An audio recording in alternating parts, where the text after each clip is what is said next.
National Assembly Speaker Thandi Modise says she is seeking legal advice and studying an affidavit that has been sent to her about Public Protector Busisiwe Mkhwebane. A staff member who is a whistleblower invoked the Protected Disclosures Act to make damning allegations against Mkhwebane. Media reports say that the affidavit reveals how Mkhwebane allegedly instructed that information implicating former Free State Premier Ace Magashule and former Agriculture Minister Mosebenzi Zwane should be removed from her report on the Estina dairy farm project in Vrede.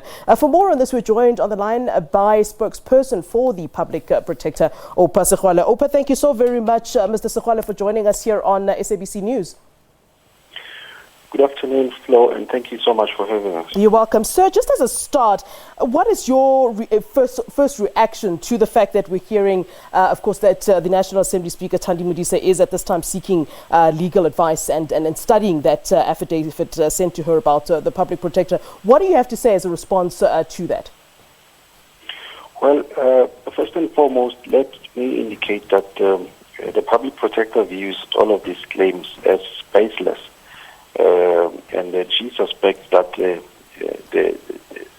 affidavit in question was deposed to by a disgruntled employee who was facing disciplinary action. And so this is opportunism on the part of the employee concerned, because they are aware that there's action that is coming their way. But also the timing of the whole thing is interesting in the view of the Public Protector, because it comes at a time where the Speaker has just been approached again to carry on with the process of her removal from office. And some of the issues that are contained in this alleged affidavit relate to reports that were finalized nearly 2 years ago. The Vrede report was published in February 2018, which means it was nearly 2 years ago. The CX report was even finalized much earlier than that in 2017. So these people sat with that information and only came out with all of that now when there is pressure on the Speaker to kickstart the process of removal in Parliament. So the Public Protector, she finds this very strange. And it comes across as revenge from the member of staff concerned. But if you look at the facts, take the Vrede example. When the Public Protector came into office in October 2016, there was already a provisional report. And that provisional report, the Public Protector has since published it on the website. The whole purpose of doing that, because we never publish provisional report, the purpose was to take the public into a confidence to say, this is the report I found when I got into office.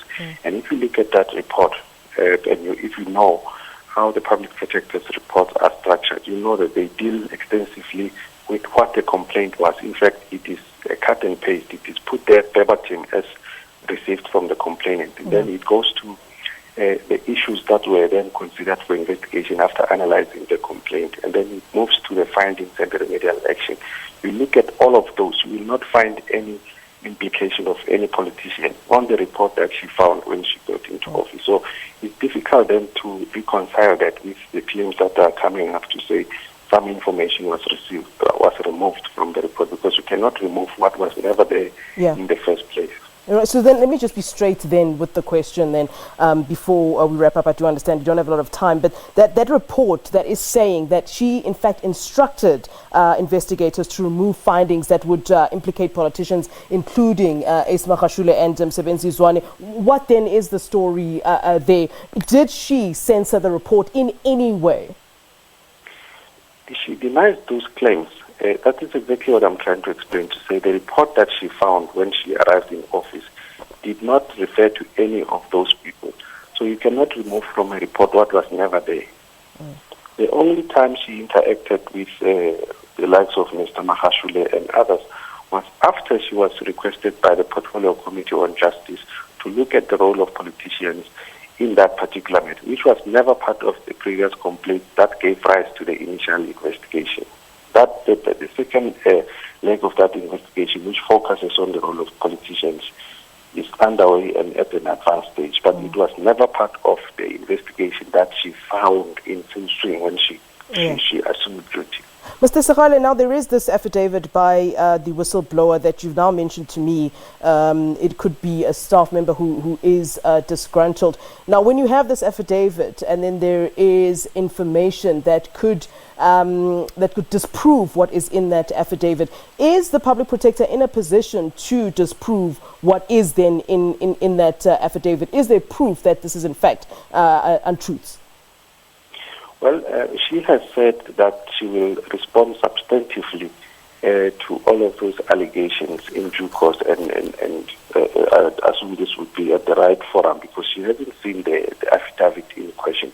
She just hears about it in the media. So let's say Parliament wanted to act on it in some way or the other. They would have to involve her and put questions to her, and at that point she will have to engage with it in a very substantive manner. All right, we appreciate your time, Oupa Segalwe. Of course, we will continue to track for you what's happening within the Public Protector's office. We thank you for giving us that information.